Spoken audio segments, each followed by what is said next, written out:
And it's really a pleasure to be here. I've had a very full morning, so perhaps afterwards we can talk a little bit about that as well. I thought I would talk specifically about the exhibitions that I've curated at Tate, or some of them, not all of them, otherwise we'd be here all day, but a few that fall into different types of exhibition making, let's say. So from group contemporary shows to the Unilever commissions, these big events that happen in the Turbine Hall every year, and retrospective exhibitions. So to talk a little bit about typologies of exhibition making, let's say, at Tate. And then I think because of what you're here for today, and why I'm here as well, I thought perhaps we could bring into the conversation some issues around fundraising, about how the museum has developed since I've been there, which is about 10 years now, and specifically how it related to particular types of exhibition making as well. I mean, I think perhaps the influence of fundraising on our program and how we see our future developing, perhaps. And you're not a big group, so feel free to interrupt me, but of course we can also talk afterwards. As I said, I've been at Tate now for close to 10 years. This was the first exhibition I curated, Commonwealth. When in fact I took the job at Tate, I was still in America. I'm from London, I grew up in London. When I left London in the early 90s to go and study in America, the art world, of course, was becoming a particular place around a particular group of artists. I'm sure I don't need to name them all. One of them has a big exhibition at Tate right now, Damien Hirst. But it was still very much almost an underground movement. I grew up going to Tate, of course. I studied art history. It was where I gravitated towards. But there was no art scene and anything comparable to what we have today. It was definitely not international. We're an island, never forget that. We're very, very much an island culture. It was very British. And there was this sort of beginnings of a rumbling of a sort of new generation, let's say. But they were showing famously in this site down at Canary Wharf, artist-produced exhibitions. It wasn't supported by the infrastructure of the museums, let's say. There was a total disconnect between what was happening on a kind of young art scene and what was happening in the institution. So for me, the most extraordinary event that happened, of course, during the time that I was away in America working in different museums there, is that Tate Modern appeared. Let's not say out of nowhere, but somehow it did appear and immediately generated this incredible audience that had never really existed in the UK before for art. I think it was definitely, undoubtedly connected to what had happened with this younger generation of artists. Because their work, of course, had been so much in the news. It was very, very much connected to the media. They were using the media was using them. I think it could only really have happened in a country where we have so many daily newspapers, for a start. We're a tabloid culture. So everybody's looking for something to write about. There has to be some news. We've got so many papers. Artists were really responding to that, playing with it. And so in a way, the sort of popularity of art escalated with the way in which the artists, Sarah Lucas, Damien Hirst, Tracy Emin, actually sort of maneuvered themselves into this discourse, which artists had never really been interested in doing before. I mean, these were artists who were really focused on working on that platform, not only working in the sort of confines of an art scene, let's say, but in a very public sphere. So I think the popularity of Tate was definitely to do with the fact that people had started to think, what is this contemporary art scene about? What are these artists up to? Still very much, I must say, unfortunately, with a bit of a edge of suspicion, certainly in the UK audience. I don't think we have a very sophisticated art audience in the UK. Fortunately, we have lots of internationals who live in London, so it's kind of raised the bar. Everyone's had to move up a little bit. But at that time, I think there was certainly this sort of inquisitiveness. And when Tate Modern opened, of course, we suddenly had millions of people visiting. I shouldn't say we, I wasn't a we then. It was a millennial project, so it opened in 2000. And I think the museum had expected between, the figures were something like 1 to 2 million, which even for a museum at that time in the UK was incredibly high.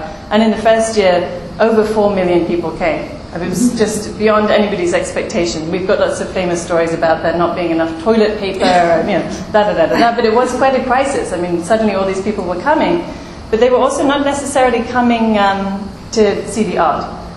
They were coming because, as I described, it was kind of a scene, it was a moment, it was a enthusiasm, let's say, and also a little bit of a scandal around this generation of artists and what might happen in a museum these days.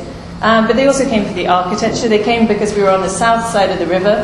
London is famously very much divided between north and south. If you grew up in the north, as I did, I knew nothing about South London. It was a totally different terrain. But from Tate Modern, of course, you could also sit in the south and look to the north with the skyline of St. Paul's and so on. So there are many reasons why people were coming. But this is a long way of describing my thinking behind this exhibition, because when I was asked to work at Tate, in fact, and of course, actually, I thought, oh, how wonderful, I'm going to work in this big museum. I'd been working in smaller Kunsthalles type spaces, or the ICA Boston, where I was chief curator, where I was leaving and doing 9 exhibitions a year and all these catalogues. I was kind of exhausted by it, and I thought, great, I'll go to this big museum and spend years and years researching one exhibition every 3 years. Not at all. There was no program. There was hardly any staff, and we had to immediately come up with a new program. The director had left, the first director, quite quickly. So we had no director. There was a new chief curator, Sheena Wagstaff, and no program. So immediately had to come up with ideas for exhibitions. And my fascination really with Tate was, what is this place now? It's a new paradigm for museums. We have, millions of people coming. They're not coming necessarily to see art in the way that we have perhaps always assumed that people came to museums, to patiently walk through exhibitions, to visit the permanent collection, to come and find their favorite highlights, whatever it might be. They're coming for many, many different reasons. And how can we in some way address that? Should we just, it seemed wrong to continue to sort of produce exhibitions in a rote manner, that we follow the usual cues. Instead, we need to really rethink what it is that we're doing at the museum in order to respond to this new audience. So this exhibition, Commonwealth, which I would say from the beginning was a total failure, disaster, but anyway, it was an attempt anyway. My thinking behind it was to try and work with the artists that I wanted to show it in the UK, also addressing the fact that many of these international artists who are very well known outside of the UK had never had exhibitions there. So amongst the artists in this show were Jennifer Alora and Guillermo Calzadilla, at that time totally unknown. I'm sure you may be familiar with them now from various exhibitions they've had. Thomas Hershon, who hadn't shown in the UK. Gabriel Roscoe had exhibitions there. Who else was in the show? I'm missing somebody who will come back to me in a moment. But to bring these artists together and to work together to think about an exhibition that would in some way deal with this new audience. So anyway, the title of the exhibition, Commonwealth, was about this idea of sharing the space, in a sense, with the audience. So this place here, which is uncharacteristically empty, was full with people all day long. We had classes in here in the space. It's in fact a map by Alora Calzadilla of Vieques, the island of Puerto Rico, which used to be used by the US for testing, military testing. So in fact, what you see is a kind of landscape of the bomb sites. So it had a very sort of vertiginous feel as you walked over it. So we had a lot of discussions around the use of public space, because in fact Vieques at that time was being given back to Puerto Rico. So the question was, how is this land going to be used? So it was a very active space, let's say, and there's sculptures by Carsten Holler. You could throw frisbees in and out of it. Lots of interactivity. Not a great idea in a museum. This was a piece that you can, there was speech amplifiers, so it was a sort of public speech piece. Works by Gabriela Roscoe that involve sort of negotiating games. So this is a snooker table where the red ball you can't see from this image is actually suspended from the ceiling. So you have to sort of find a new way to play it. Carsten Holler's sliding doors, mirror doors, one after the other. You start going through them, feel that you're in a sort of endless labyrinth. You can imagine the table vertically, and sort of encounter people on the way, your own image replaced by theirs. So the sort of games that involve some sort of negotiation of other people in this space, but also a set of activities and events and so on, the type of thing that we hadn't really tried at Tate. One of the reasons why I say it was a failure is for me it was quite an experience seeing what happens when you sort of relinquish a certain code of behavior in a museum. And, of course, we'd been very much a do not touch museum. And suddenly we said, okay, you can throw a frisbee and you can sit on the floor and you can have a conversation, you can read. This is part of Thomas Hershon's work, but in the other part there's sort of text to be read. But people went absolutely mad. It was sort of as if you said, as soon as you crossed the line, there was a outburst of uncontrolled behavior. It was on at the same time as Olafur Eliasson's weather project. I'm sure many of you know this big sun in the turbine hall. So of course it was also a turning point in general for the museum, where suddenly, again, we were encountering a new audience. people were coming en masse and in a very much a sort of group spectatorship. It was fascinating for me to sort of think about, I mean, if we think about the history of museums, certainly in the UK, but I think in most European countries where museums were established in the 19th century, beginning of the 20th century, they were established very much as places for a certain form of education that was to do with social deportment. It was a place where people were encouraged to go in order to watch other people behaving in a way that they hoped that everybody would behave. A sort of, let's raise the classes, and there are all kinds of wonderful etchings from the 19th century in the UK of people visiting the National Gallery, and there's always the mob. In England we always have the mob. I think we'll never get rid of the mob. There's a drunken mob, and in the corner there are some sort of people behaving in the way that one's supposed to behave in a museum. So the idea was that the mob would go to the museum and learn how to sort of behave better. There's a very interesting sort of way in which the museum was, but somehow Tate had actually reversed this scenario. So instead of going to the museum in order to be this individual figure, sort of sensing one's own sort of position and sort of concentrating on one's own individual position, Tate then with the Turbine Hall turned back to the mob in a way. We again had this sort of mass social situation in Oliver's piece, people having group picnics. I mean, I'm not saying anything negative about it. It was extraordinary. It was amazing to witness as a sort of shift. But I think since that time, Tate has been very much marked as this very social space. It's not a museum. We had all the people before, but in a sense at this moment, and it was certainly not my exhibition, it was more Oliver's project, that brought into some sort of clarity the way that people actually wanted to have a communal sense as well, that it wasn't just about visiting a museum on your own, it was also about visiting as a group and seeing other groups. It was about exchanging a certain sort of sense of a milieu. And the Turbine Hall, of course, has always been the focus of this activity. But it was, it was a sort of fascinating time, I think, for the museum. And in a way, I think we're still troubled by it. We still haven't figured out, my exhibition was certainly not the answer. Oliver's raised all kinds of exhibitions, but I think we're still somehow at Tate not quite sure what it is that we can do that is different. We're trying to get there. We have a new space opening in the summer, which I'll talk about more later, the oil tanks. It's a very performance-oriented space. But I think somehow there's still the question of, how can we make exhibitions different? What is the possibility? What's the potential? Why have we become so locked into a particular type of exhibition making so quick, really? I mean, museums have been around for 100 years, and we've already decided that the walls are white, the paintings hang on the walls, the sculptures are on the floor, we give people a guide and, they pay £8. But, there are many other things that we can do, and I think we haven't quite explored them yet, but I hope that they will come. At this time, to bring in the development aspect, I'm going to talk more about the Unilever series when I talk about my projects there. But with this exhibition, what I always remember about it for me is, of course, again, coming from a small exhibition making institution, the ICA in Boston, I was so used to working with absolutely no money. I beat everybody down. I knew the people who collected Thomas Herschel's work, and I was on the phone to them saying, you have to pay for this piece because Tate thinks it's ridiculous. So basically, I think I raised practically all the money for the exhibition, even though I had a budget. And at the end of the year, our head of finance was absolutely furious with me because, of course, I hadn't spent the money that was in the budget, and I hadn't told him that I hadn't spent the money. So after that, I learned not to be quite so proactive on my fundraising. But I came with this sort of American can-do, I raised all the money because we raised all the money in America. I was used to, demanding everything from everyone. And after that, I tried to, chill out a little bit.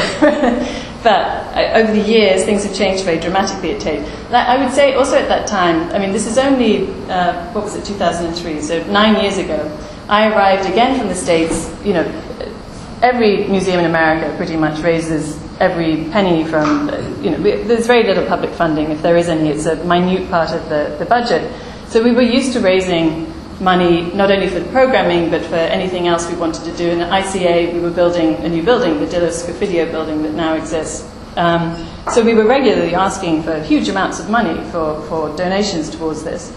And when I arrived in London, and I was very used to going on trips with people, and in fact I very much enjoyed it, particularly we had, when you have a great group of trustees at the museum, they can be some extraordinary people. These are people that you want to meet and talk to. They were in, you name it. Because it was Boston, of course we had lots of people from bioengineering and all kinds of sort of new industries. It was fascinating. And I arrived at Tate, and I remember speaking to the development officer. There were only about 3 of them, which seemed odd anyway. And it was such a huge museum. And I said, oh, you know, I'm here now, happy to do what you want me to do and go to dinners or whatever it might be. And she looked at me rather blankly, you know, and I thought, oh gosh, you know, I've overstepped my grounds. I have to remember I'm back in England, you know, step back, don't say anything. And it took me a while before I realised that there weren't any dinners and there weren't any trips and there was no patrons group. There was no individual fundraising of the sort that I was familiar with. I couldn't believe it. I mean, it was just extraordinary to me to go from, you know, one extreme to another where, you know, there was an absolute reluctance to do anything with individual patrons. I mean, as opposed to corporations. It's very corporation-focused. The other thing that struck me when I arrived there was that the few corporations who were funding us, BP being a big one, I'm trying to think of the others that I noticed, but they had vastly more opportunities and coverage than anyone would have given them in the US. So if you went into, I think we had a surrealism exhibition maybe that was being funded by BP, but we had a massive sort of BP sign outside of the exhibition. I mean, nobody in America would have agreed to that. There would be a small logo, very carefully controlled, logo down at the bottom, you know, everything would have been set out. So it's a strange disparity between having no sense of how to develop patronage from a, you know, it was clear to me that there was a group of people in London now who were very interested in contemporary art that had nothing to do with the museum, and on the other hand, a sort of corporate sponsorship that was vastly sort of over-generous in what they were giving. So all this has changed, I suppose, but by way of saying it's changed dramatically during the time that I've been there. There's now, God knows how many people are in development. They have a whole wing at Tate Britain, and the curatorial staff gets smaller. And the sort of thinking about fundraising has changed dramatically, but I think it has also happened because of the influence of other outside sources. Anyway, back to exhibitions. So here's Thomas Hershorn's Hotel Democracy, which was sort of different rooms in a motel, let's say, of scenes of struggles for democracy. And this is the ping pong table by Gabriele Roscoe. Again, sort of where you have to negotiate how to play this game. It has a pond in the middle, and there are 4 sides, and so on. So after that, I retreated slightly, and I suppose another interesting thing at that time is that we were, in fact, we'd been very slow to collect certain media. So in fact, we'd only just started to collect film and video when I started to work at Tate. In fact, partly due to the help of the Kramlichs, who are San Francisco-based big collectors of film and video, who had really encouraged our director to take the medium seriously. Again, it felt very odd coming from the States, especially where video and especially had such an important role since the 1970s. But we'd started to collect, and so I was very keen that we tried to show the works that we collected, but also think about a different way of showing video, because one of the problems that I think everybody's encountered looking at video in museums is this sort of black box environment. So the challenge was really how to show these works in a very open, also sort of so there was dialogue between the works, so that you don't always have to deal with video in a sort of separate environment, but in fact bring the works together. So we opened up the space, we put filter on the window. You can't read this at all, I'm afraid, but that's Fiona Tan. There's a work by Bojan Salkovic, who's a Serbian artist. In the back was Francis Elise. This is a beautiful piece by Henri Sala. Fiona Tan again. And from this exhibition, in fact, we also acquired quite a lot of works. This was a piece we acquired by Fiona.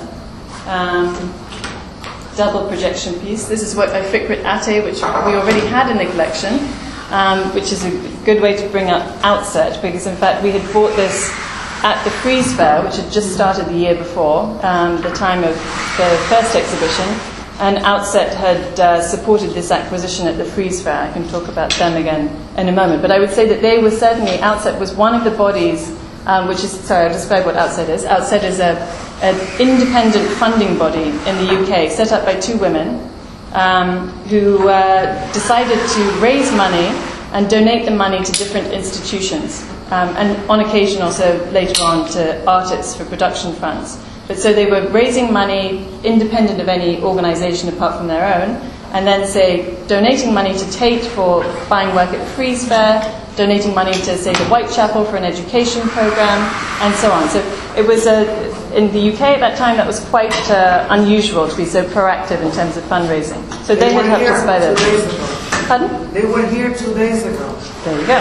Well, I must say they've changed the landscape of the UK for the better, certainly, in terms of a sort of consciousness about what was possible in terms of fundraising. But, remarkable that it took somebody outside the museum to make the museum realize what they could be doing. I still often feel that we're running behind a little bit. So this was Time Zones, very much an experiment. It's a work by Yale Bartana, also in the collection. This was acquired through another fund, actually, through a fund for video art that we had at the time. And then I'm going to move a little bit fast, otherwise we'll be here all night. But continuing this sort of thinking about the museum as a space related to the city in some way, but also related to tropes of viewing art, I did an exhibition with Catherine Wood, who's the performance curator, about this relationship between art and theatre, which at that time seemed to be a very strong current in contemporary art, and still is, arguably, although with different sort of aspects to it. But I was also interested, of course, as a seating structure, there were performances going on throughout the exhibition. So again, same sort of motifs. I mean, you can always categorize curators by particular interests, but I was very interested in trying, again, to sort of make the exhibition space into a living space as well, so that whenever you entered it, there were different things going on, different types of projections, and so on. This is a work by Catherine Sullivan that was also bought by the Frieze Fund, and we showed it in the exhibition. I think there was another concern of mine, always has been, that we use the works that we acquire not only in the collection displays, but also for thinking about exhibition making, that there doesn't have to be a division between the two. This was a sort of performance project that we did with Pavel Altima and Jude Law, as you can see, that sort of somewhat backfired. Pavel has a series of projects, actually Istanbul would be a great place for it, called Real Time Movie, where he makes a film trailer, films a film trailer, usually starring somebody who's well known in that particular city. So he's made different versions in America with Dennis Hopper and in Warsaw, and I'm now forgetting the name of the very famous Polish actor who was in there, but we chose Jude Law, who said yes, fortunately. So we filmed a trailer. The trailer appears in cinemas, and it says, instead of at the end of the trailer coming to an Odeon near you on January 14th, it says a time and a date and a place. A little bit mysterious, not the usual thing. But anyhow, of course, being the age of social media, this got around very quickly. So instead of just having a smattering of a few people for the real-time movie, which was literally a sort of movie in real time of Jude Law walking through what was Borough Market adjacent to Tate Modern, we had thousands of female teenagers trying to get pictures of Jude Law, which in itself was quite funny. And all Jude Law was doing was going into a fish shop and buying a fish and talking to some other people in the market. This group met Pavel in Berlin. Oh, did you really? Okay. I adore Pavel. We in the church, and we went there and made sketches together with him. Some of us were there. Pavel is one of those artists who I feel that whenever you're with him, it's like being in a very special presence. Not many people have it, but Pavel has this kind of an aura. In the age of no auras, Pavel still has an aura. But it was a fantastic project to work on with them. So we did lots of projects, of course, this idea of theatre and stage out in the environment of Tate. So it wasn't enclosed within the exhibition space, it was also out in the street. I won't tell you about all of them. There was one with Tino Segal, Renata Lucas, a Brazilian artist, and so on. And actually now, to go back to the funding, I can't remember the funding for this project, but I think, again, I did a lot of individual fundraising for it. Oh, terrible picture, sorry. This is work by Marcus Schinwald, but this is a corrupt image.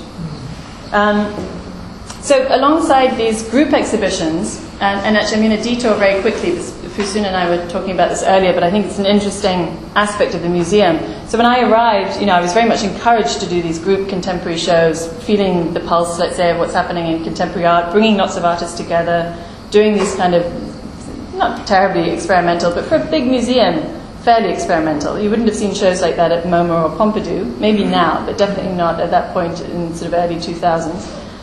So I was very grateful to the museum for allowing this to happen in a way.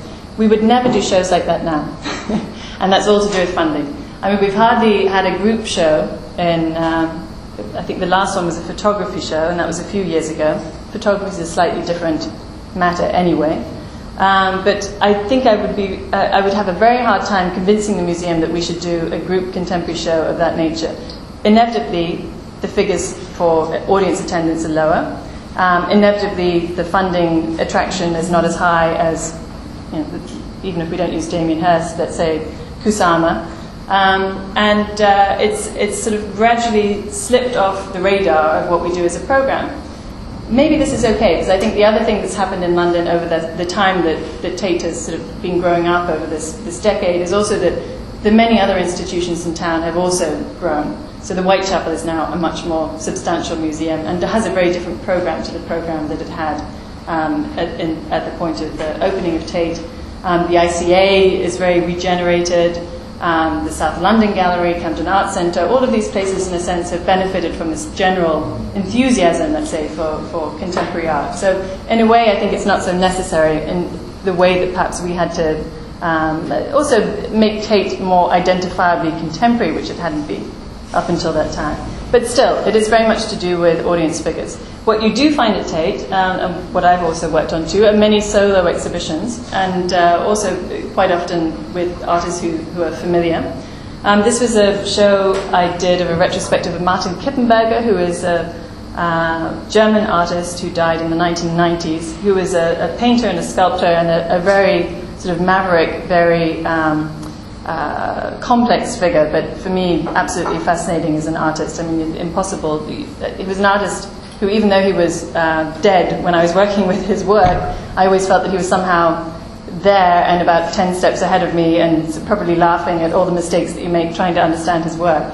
But it's very humorous, very, I think that probably in Kippenberger's work, is the beginnings of many, many different artist practices, not necessarily painters or sculptors, also sort of highly conceptual practices. So these are groups of works, paintings in the background, these gondolas. I won't go into it now, but he has all kinds of jokes about Venice, Venice Beach, Venice, the real Venice, Italian food. It sort of goes on and on. But so lots of in-jokes within it. This is a very typical Kippenberger piece. So these are actually photographs of paintings that he had his then studio assistant, whose name is on the tip of my tongue now, it's gone. I'll come back to him in a moment. He's also an artist. He said to his studio assistant, okay, paint some paintings that look like my paintings, and we'll show them. So the name I still can't remember, painted the paintings, and Kippenberger said, no, these are much too good. They're too good for me, we can't show them. Absolutely not, we're going to throw them in the trash. But of course, before he threw them in the trash, he took photographs of them. So the piece ends up being photographs of the paintings that were thrown in the trash, that appear in the trash, and all these kind of layers of authenticity and sort of giving the role of the artist to somebody else, but at the same time, of course, at the end of the day, being the biggest artist of them all, It's very Kippenberger. But it was a fascinating show to work on. These are some sculptures. I mean, again, this is a very Kippenberger story. These are actually, you can see they sort of reference Barbara Hepworth or Henry Moore. And in fact, they're based on a sculpture. If you know the film Rear Window, the very famous Hitchcock film, there's a scene in Rear Window. There's an artist who is amongst the people that he's watching day after day. And there's an artist who's working on a sculpture, and it looks just like one of these sculptures. So it's sort of the Rear Window artist sculpture display. And this is probably one of his best-known pieces, which is called The Happy Ending of Franz Kafka's America, which is a sort of realization of the scene in Kafka's novel where there's a massive interview situation going on. If you can imagine, you're all having interviews. Mm-hmm. And Kippenberger sort of imagined that all these interviews were happening in very different styles of furniture. His work is also very connected to design. So you have sort of high modernist chairs with a Baroque table, with a sports umpire's chair, and so on. And all of these kind of scenarios of personalities, basically. So the chair embodying a particular type of idea of a person.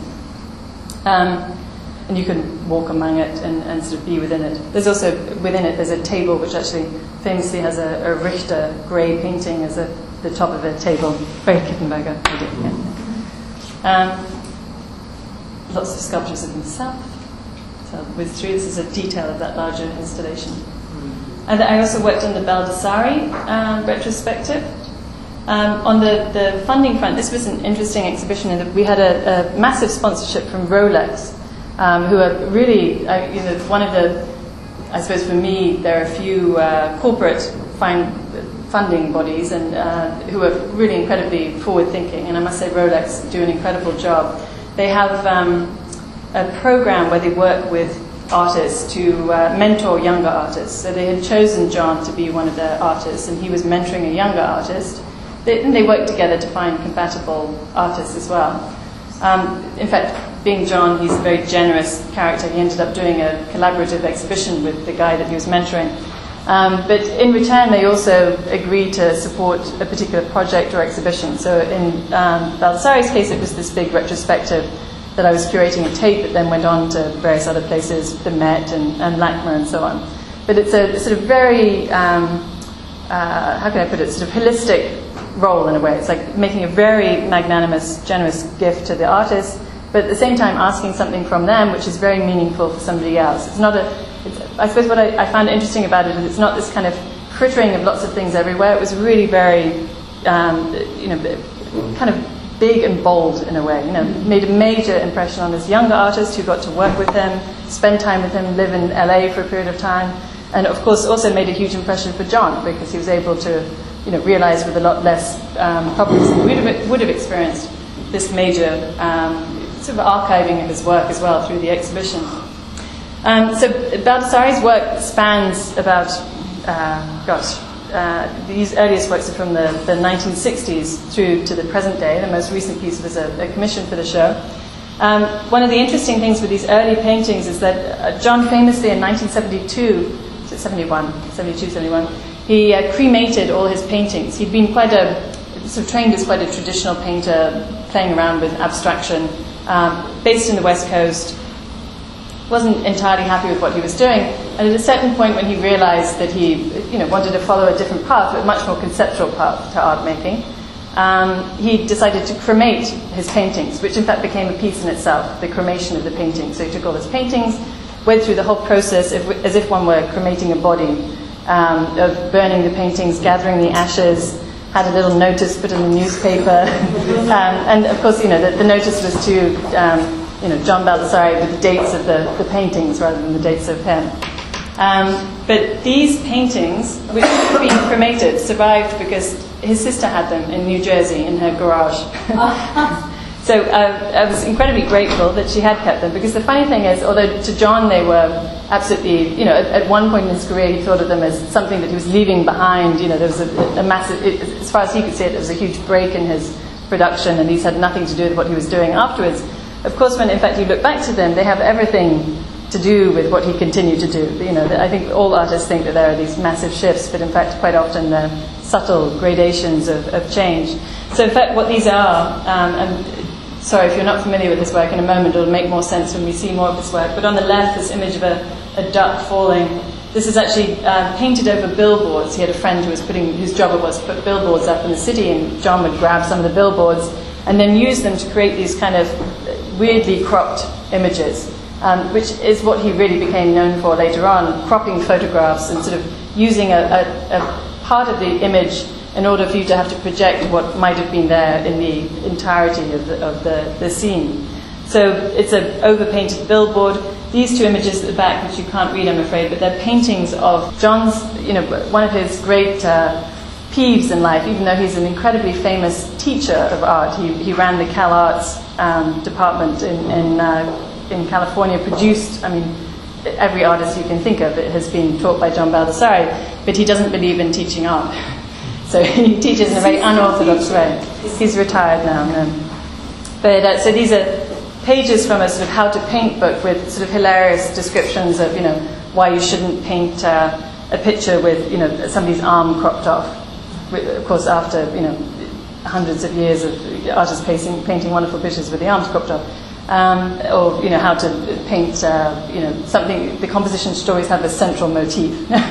So it's sort of very conservative and completely, how to make a bad painting diagrams.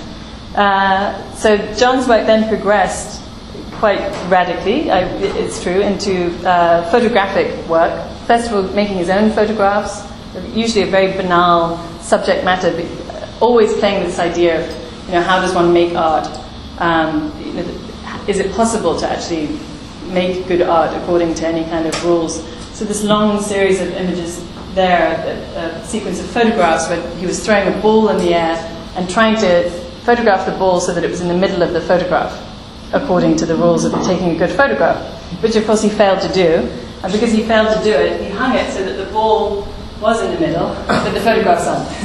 So then it becomes a sort of, badly hung photograph with the orange line in the middle with all the dots of the balls. He produced a huge amount of video work at that time. It's hard to describe what a seminal figure he's been for so many generations, whether it's in performance work or photography, or sort of, again, this sort of relationship to the medium of photography, thinking about photography not as making sort of painterly photographs, but using it as an entirely different device, very playful. Many of his works include his students, which is quite funny because they turn out to be people like David Sally or Mike Kelly, and so all these sort of characters are within his work itself as well. And then quite suddenly he moved to using found images, stopped taking photographs, came across in fact a typical, because he was based in California, not in LA, but he's always been in Venice Beach, but he was passing a studio, the back of one of the Hollywood studios, and in a big dumpster there were all of these film stills being thrown out. And John grabbed a whole bunch of them and realized, why do I need to take my own photographs? There's all this fantastic stuff out in the world, and I'll just use that. So he started to crop and use these images that he found, and in fact ordered them. He's got a sort of amazing archive of imagery that he's filed according to, dogs or hate or guns or kisses or whatever it might be, all of the sort of tropes of Hollywood language, and then use them in these configurations, which again was an entirely new way of thinking about photography, using photography in these sort of large-scale installations across the space of the room. Again, often sort of based on a particular concept or idea. This is the very final piece, which was this cloud piece. Opposite it was a live feed projection that was slightly delayed, so you would have see yourself a few seconds later sort of looking at this thing thinking, what is this weird brain cloud thing, and then turn around and see yourself looking at the brain cloud. It was quite a nice piece. This idea also, with the cloud, of course, is the place that we're supposed to look at the cloud and imagine dogs and cats and whatever it is that you see in the cloud. So again, sort of playing on this idea of the invention of art. It's not the shadow on the wall, the story of the origin of art, it's the cloud. So that was John's retrospective. So these are some more later works. Gabriel Orozco is quite a recent retrospective that I curated. He's an artist I've worked with. I think another thing, a great pleasure if you're a curator, once you form a strong relationship with an artist, is to go back and do many projects with them in different ways, in different situations, different museums, whether it's a book or an exhibition or whatever it might be. And Gabriel's someone I've worked with over many years. And this was a retrospective that began at MoMA and then ended at Tate and went through many different iterations, each one quite different. Tate's was probably the most classic in a way, because I wanted to try and bring together a large body of work. Around the edge is a series of photographs that's from our collection called Until You Find Another Yellow Schwalbe. It's pictures of an orange motorbike that he had when he was in Berlin soon after the fall of the wall. And whenever he saw another one, he would park his next to it and take a photograph of sort of the friend of the motorbike. This La Déesse, which is a very iconic piece by Gabriel. You can't quite tell from this image. I hope I've got another one. No, maybe not. It's a sliced... Exactly, yeah. The car is actually sliced, so the central piece is taken out and squished together. Exactly, yeah. So sort of, La Déesse was this very iconic piece of design in France post-war, this idea of sort of vitality of the French economy and great design, and of course emphasizing this idea of speed. So Gabriel kind of overemphasized it, let's say, by reducing the middle and sort of squishing it together. So a lot of his work deals with mobility, movement, whether it's literally through vehicles, the bicycle, often to do with location as well. He made La Déesse when he was in Paris. He still spends a lot of time there. This is a work that he made in Amsterdam, with the bicycles all joined together, sort of impossible bicycle. But of course, I'm sure being in Holland, it made so much sense. This is a work, Black Kites, that he made, and he always makes sure that I say this, before Damien Hirst made his skull. Many years before it. Make sure that he did. Yeah. In fact, there's another thing that he always asked me to say too, which is that Damien wanted to buy this piece and he wouldn't let him buy it. Probably. Or rub it out. In fact, there's graphite on the skull. Yeah. Do a Rauschenberg on the John story. So it's a skull that he sort of covered the surface in this kind of illogical, it's very typical of his work, so trying to bring together geometry with something organic. So how can you rationalize something that's not essentially rational? So the kite's motif, of course, comes from the elongated squares that then have to form around the different parts of the skull. It was a work he made also. I mean, there's an interesting story behind it. He had, as quite a young guy, he had a collapsed lung all of a sudden. He was in hospital. I mean, he really nearly died. It was very shocking and unexpected. He was very healthy and, it's football and that. But he was in recovery for a long time, and that's when he started to make this piece. It was also a piece that he made, I think, as one would at that age, suddenly with this type of event. Behind it are a series of works that he made much later on, which are clippings from obituaries from the New York Times. I don't know if you're familiar with the New York Times obituaries. They always have these one-liners as the headline, and in fact, actually, they don't normally read as one-liners, but if you take them all out, they do. They're quite sort of, you put them together. The inventor of the best British cheese, and then it'll sort of say, I don't know, she was always unhappy in love. On and on. They're a very nice series. So it was just sort of the kind of sublime and the absurd together as well about death. And this is the piece that we actually acquired from the Commonwealth exhibition after we showed it there, despite the great concerns of our health and safety department, but I don't think anybody was ever hit by the red ball that swings out. And a series of photographs.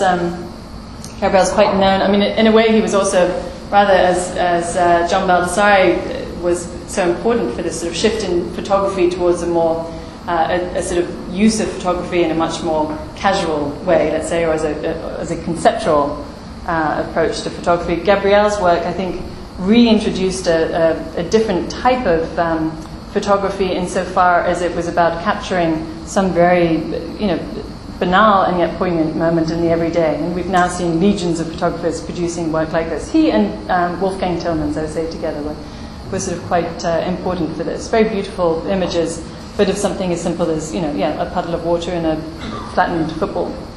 And this was a new work that he made of this blown-out tire material, which you see everywhere in Mexico, that he gathered up. Unfortunately, you can't see here, but I mean, it started to sort of rust and twist, and they've become these sort of animal-like forms.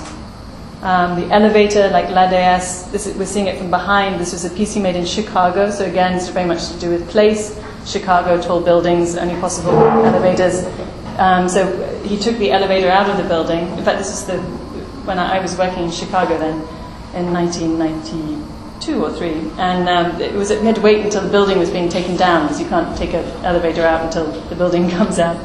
And he sliced the elevator and reduced its height to his height, and he's not that tall. So when you get in, it's you sort of have this weird feeling, almost as if when the lift goes up and you feel like your head's going to hit the ceiling. So it has this sort of very strange physical feeling to it. So the Unilever series. The Unilever series, this was the first project that I had done. I mean, as I said, Oliver's project was the first one that I think I was working at Tate. Maybe Anish Kapoor was before that. No, I think Anish Kapoor was after Oliver. No, so, before. Was it before? Yeah? No, Anish Kapoor was after. I think Anish Kapoor was the first one. No, Louise Bourgeois was the first one. Louise Bourgeois. Then it was Anish Kapoor, and then the big red one. I think it was before Oliver. And then after Oliver was Bruce Nauman. Might have been. No, maybe not. Maybe it was something else. I can't remember now. Actually, one of the things I always say, but obviously it's not true, is that it was completely overshadowed by after Oliver. Everyone expected the same. Yes. The large audience expected the same feeling of, being overwhelmed. Yeah. It was a great piece, the Nauman. But one of the things that I think is so fascinating about the Turbine Hall is precisely that, around this table, if we put our minds to it, we could figure out what every single one of those projects were. I mean, you can't say that about any other exhibition space in the world. It has such a resonance that no other exhibition-making site has produced. I think, I'm sorry, I'm interrupting. No. I think anyone who was between the age of 15 and 55 in 2003 when Olafur did that piece has seen it has something to say about it. And I think that piece really made something about Tate Modern. I think that was, you know, somehow, I don't think he actually thought of it to be so powerful when he designed it, but somehow I've seen people, very young people, walking, and they would just lie down on the floor to see themselves up in the mirror. And with the help of your exhibition, this sort of, you know, the collection exhibition, how do you call it? The display. The display. It was very impressive as well. That was a very good, you know, strong moment. Yeah, I think it's true. So altogether, suddenly, I think it was a couple of years ago, probably 2008 or 9, Financial Times said that Tate Modern was #1 attraction in London. Not the Queen, not the Queen, not the theatre, and not shopping. No, it was a massive turning point. There's no doubt about it. Yeah, but it also, I mean, it raised a lot of questions for us about how to use the turbine hall. In fact, internally in the museum, there was a lot of anxiety about the popularity of all of this work, which I always find hilarious. It's like so, you know, so typical curatorial. It's like, oh no, it's popular. God, you know, all these people came and they had a good time. Oh, you know, we must do something about that. Which in a way, you know, Bruce Nauman's piece was a rejoinder to that. It was a sound piece. It was an absolutely brilliant piece, and you followed sound through the speakers. It had a whole other dimension to it. I won't talk about it now. But when, you know, we talked about doing the slides, Carsten Holler's, again, an artist I've worked with a lot. That piece was one person at a time piece. This is not a piece you can fully... With a collective, with, you know, with 100 people around. Well, although, I'd argue at the same time, it's also sculpture, of course. You know, it was a viewing piece as well. A lot of people didn't want to go down it. It looked, you know, I think the thing about it that was so surprising, of course, is it looked like it had always been there. You know, it looks like it should be in a factory, and it wasn't actually a factory building, but it has this industrial feel to it. But, you know, Carsten's idea behind this piece is he's been making slides for many years. I mean, the first one actually, seeing as you were in Berlin, in Kunstwerk, it's covered up, but inside that building in Kunstwerk, there is a slide that goes outside of the building and back in. It was made for the first Berlin Biennial in, 95 or something. And it's a fantastic piece. It's a shame that they don't have it there all the time. It's sort of a permanent sculpture within the building. But, you know, his interest in slides is also to do with this idea of vertigo, and they're absolutely supposed to be for adults, although children, of course, can go on them, the idea being that adults never go down slides. And we hate this idea of losing control and, you know, not being able to stop or, you know. But, of course, inevitably it was also a big success with all ages. Although I will never forget the day that we opened the doors, which is always fun with all these projects because they're so public. We opened the doors and the first person in was a little old lady who said that she had read about this and she'd been waiting outside since 9 a.m. to go down the slide. Oh, she didn't actually have the stick, but... I mean, it was just fantastic. It was like the, you know, she did it? Yes, she was the first person down from the public. Yeah, I couldn't believe it. Hilarious lady. But the Unilever series, I mean, to talk a little bit about the funding behind it. I mean, it's also an interesting story because, in fact, Unilever, when the building was built, one of the reasons why Herzog de Meuron, in fact, got this commission was that all of the other proposals were considerably more in terms of the budget. And one of the sort of genius ideas that they had was that actually you don't need to fill everybody else had tried to fill the whole building with structure. And, you know, one of the ways that they dramatically scaled down in terms of cost was by leaving the turbine hall as an empty space. And, of course, then not having to pay for all of the building work that would have had to go on to fill all the other floors in, let's say. So, you know, funnily enough, an economy, although also, I mean, a great idea to keep the scale and the industrial space, became then an art space. It wasn't intended as an art space. There's nothing, you know, you won't read anything in the architect's descriptions or in any, you know, game plan for Tate Modern before it opened that said, you know, this should be an art space. It came about through a question of, you know, we're opening, what should we do? Or why don't we try and think about, you know, having an artwork in there, what would we show, da-da-da. So it was a gradual process. I think, you know, it's always interesting to trace these things back to an origin. And the Unilever sponsorship was also a little bit odd in that it was really one of those, and I think sometimes they're the best, random approaches, and that, you know, Unilever's offices are across the bridge from us. That, you know, when you cross the bridge that's adjacent to Tate, on the other side is the main office of Unilever, and someone said, oh, why don't we ask them if they want to help us do something? So this is how it happened, you know. It's like, yeah, a very kind of, you know. Is it a fixed budget? Yes. So the budget that they give us, which is quite substantial, has grown a little bit over the years. I must say it's never enough to do the projects. I think that's actually the only project where we came in on budget was, strangely enough, this one, even though everybody assumes it was so expensive to break through the windows. But the people we worked with, this Munich team of slide builders, have worked with Carsten, and I think we were lucky with the price of steel at that time, whatever it was. I think actually it wasn't a great deal for them, but they probably got business elsewhere. What's the budget? The budget for the Unilever project is usually around 400,000. But it's never enough. It's rarely enough. No. I mean, as soon as you start trying, 50% more, or is it 50% more? it's been more than 50% more. Really? I won't name which ones. I mean, sometimes some of the artists have put in their own money. I mean, the Juan Munoz project, that was the second one. Juan Munoz is the one that everybody forgets. Juan Munoz was the second project.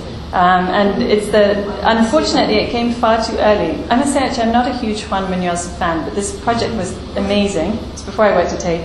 And he extended this, I can use this pointer thing. Okay, so the bridge, on the other side, he extended it. I don't know if you've got a picture of the other side. Not really. Okay. So he extended this bridge to the back of the turbine hall. So when you came in, instead of just having a bridge cutting through, there was a whole floor that extended. You could only walk on the bridge, but if you were coming down the ramp, it was obviously darkened anyway, all the way to the back of the space. And then this floor had some depth to it, and holes cut through it. And in the floor were these small figures that he has, but also very beautiful, and this was the thing that I love, plays of light. It seemed very kind of Moorish architecture. I'm sure he was influenced by sort of Spanish, North African architecture. It was incredible. The problem was that not enough people had actually been to Tate Modern at that point. It was a great lesson in how not to transform the space of a museum before everybody knows what that space is. You know? So people came in, they didn't realize that he had extended this floor. They thought that it was always like that, and that, you know, the little people were maybe the only thing he'd done. It was very interesting. Everybody forgets it, myself included, obviously. But of course, it was fantastically expensive. There was also a lift going up and down. I mean, it was really incredibly poetic, wonderful work. I've always wondered the budget of Chibolet. Oh, yes, that one might have been the one that went a little bit over the 2 times. Yeah, that was digging the floor. Yeah. This is the Dora Salcedo crack in the floor. Exactly. Yeah, this was massively over budget. Yeah, massively. Yeah, massively over budget, and it was really also quite a problem because it was somehow, you know, these projects open in fall. And this one, I could make a silly joke here and say it fell between the cracks, but nobody was really paying attention because it was the summer. And I'm afraid in the UK, certainly the directors, they all disappear in August. So nobody was around to witness the fact that things were going terribly wrong. I was. And I remember feeling like, somebody's got to wrest control here. I think if the making of the crack is double the budget, then repairing is also... It was also quite... Not so bad. Although actually, I can tell you a secret, shouldn't go outside of this room, but in order to make the crack, we had to raise the ramp. Yeah, sure. So that ramp is still raised right now.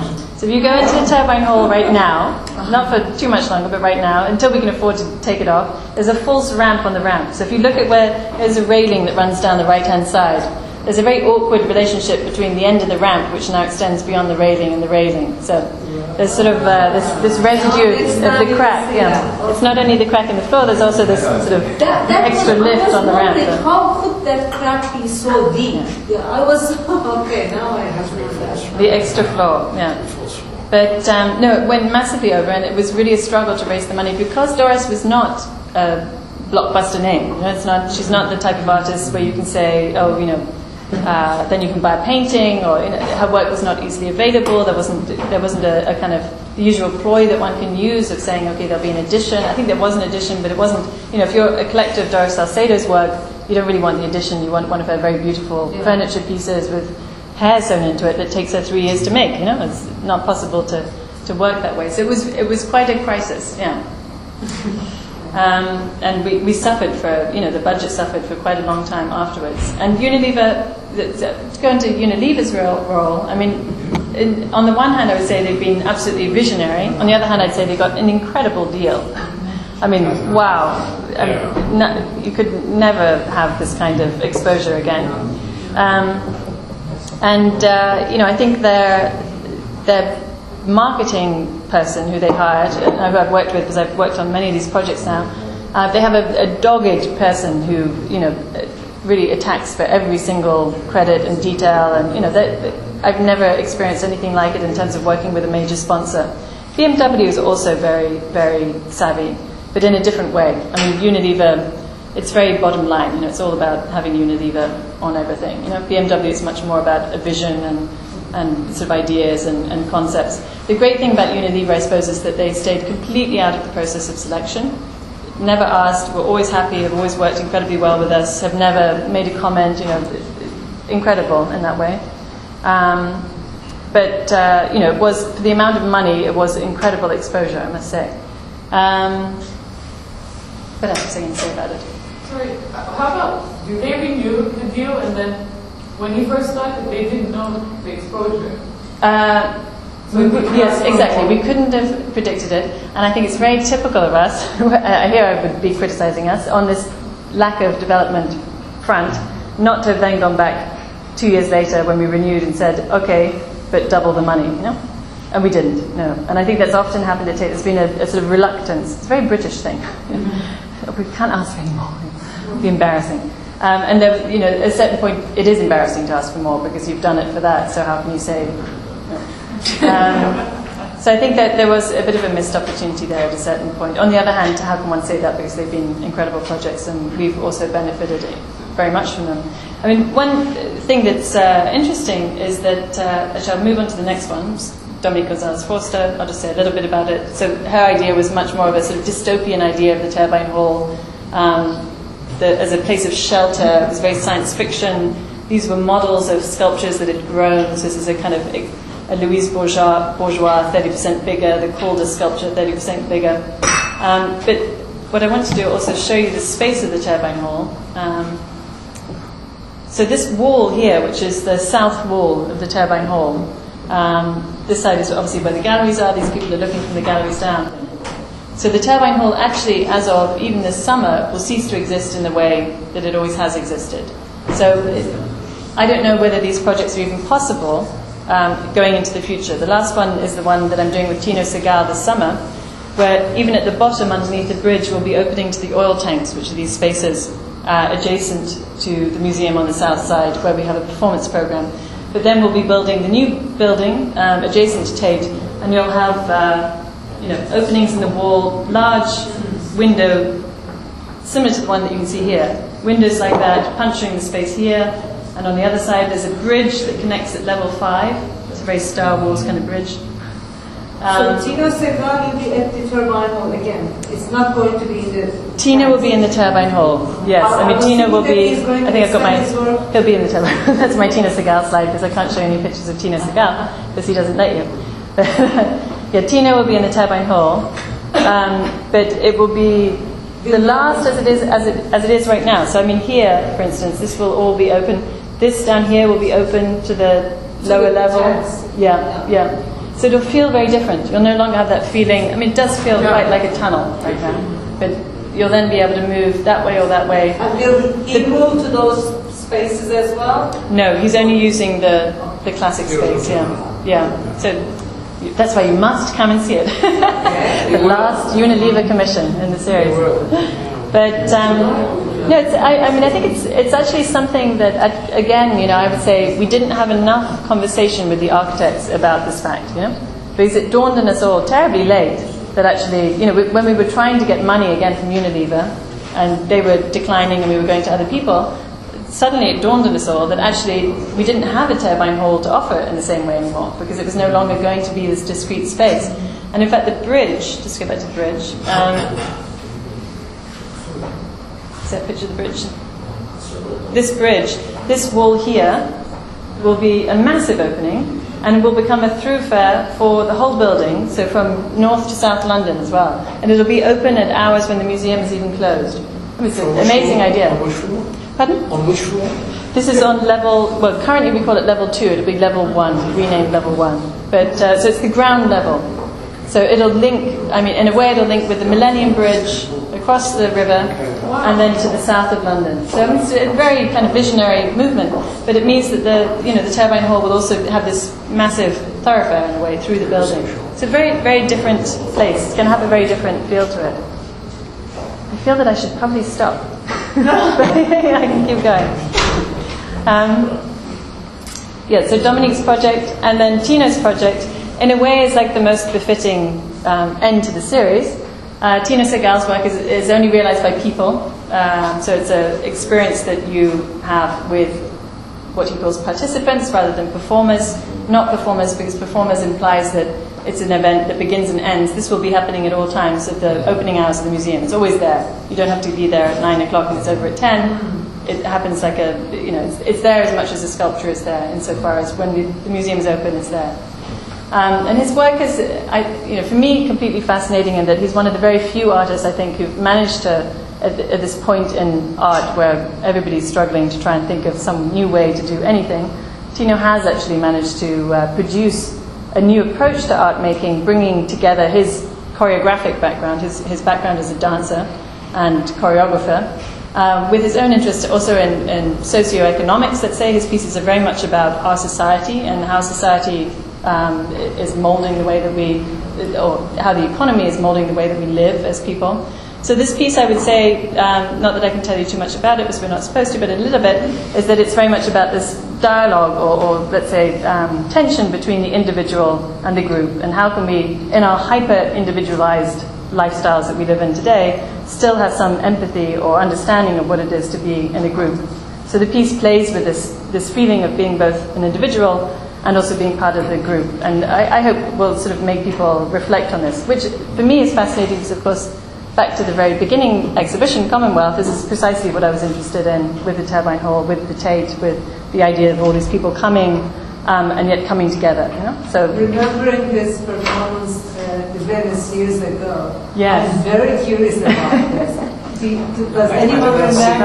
I think that was probably his most unsuccessful piece, unfortunately, and it's seen so many people. It was so funny. Yeah. You just entered the German pavilion, just that, the Nazi style building, and there's nothing inside, just some elderly looking, a few people, as if they are the security people, in every museum someone sitting on the corner. So they are just looking at you, sitting or just walking around, and there is nothing at all. And all of a sudden, if there is a certain amount of people in the space, they all of a sudden start, this is so contemporary. What's happening? You want to just escape? Yeah. That's it, that was it. I think Tino's work always has this edge of the kind of repelling and the attraction at the same time. It's trying to wrong foot you. You're not used to people coming up and talking to you or singing and dancing or whatever it is they might be doing.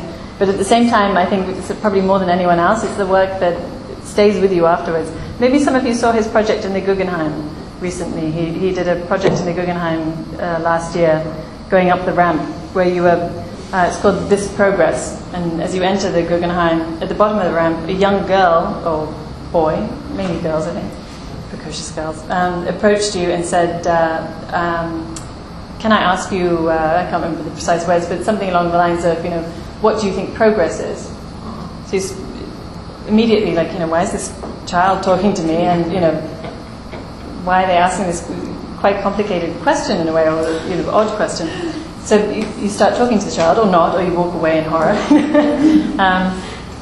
But if you continue the conversation, she walks up the ramp with you and leads you to somebody who's a little bit older, teenager, and she sort of says, this is Jessica, and she thinks that progress is about, whatever I might have said, And so the teenager said, oh, really? Well, I always thought that, starts another conversation, but they're very engaging conversations. I mean, there's not banal stuff, and quite surprising already to be having quite a interesting conversation with somebody who's considerably younger than you. Gradually you go up the ramp and the person gets older and older until at the very end you're with somebody who's really, in their 70s or 80s and who's reflecting on their own life and some aspect of progress in their life, or how, not in any didactic way. In fact, I'm not sure they even say the word progress at the end. It's a totally amazing piece, but it's again. Is he filming those performances? No documentation. I mean, Tino never uses documentation, and it's something that I think bothers people in some way. It seems like a ridiculous insistence, but he doesn't like it because it is about this conversation, and it's supposed to be about a type of art that is, it's spontaneous, but also it's not mediated, and that if you saw a picture of two people talking, it wouldn't in any way convey what he was trying to do with that piece, which is something, you had to be there, and it is about the process and the time as well, which I think is very important with his work. Unlike all of our other experiences in the museum, which is usually in and out, he tries to slow things down. The idea of engaging in a conversation is that yes, you might be taken aback at first, but once you enter into it, you're immediately spending more time than anybody spends, whatever it is, the average 15 seconds or 5 seconds that people spend looking at an artwork in a museum. So, a very different something comes out of it. There's also the aspect of moving, of course, which, puts people into a different mood. The piece in Tate will have a lot to do with movement, with sort of a crowd in the space. So there's sort of aspects of this choreography. Of course, you'll also be able to see it from the bridge, so it's something that you can look down on or be part of in a way. But I think his work is quite extraordinary in that it's trying to broach a new way of, I suppose, encountering people in the museum.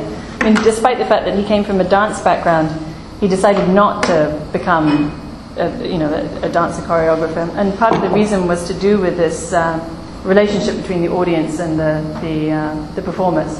So not having this kind of separation between the two and wanting to do something. And I think also he feels that the museum is a very interesting context for this, precisely because of the potential for this kind of social aspect, and particularly with the museum as it currently is, that museums have become, what is it, the secular church or whatever, that museums are a popular site, and that you can capture a very diverse group of people, which again is very much part of his thinking. It's not about a few people who can buy tickets to see a dance performance in an obscure contemporary dance venue, but rather trying to reach a kind of mass in a very personal way.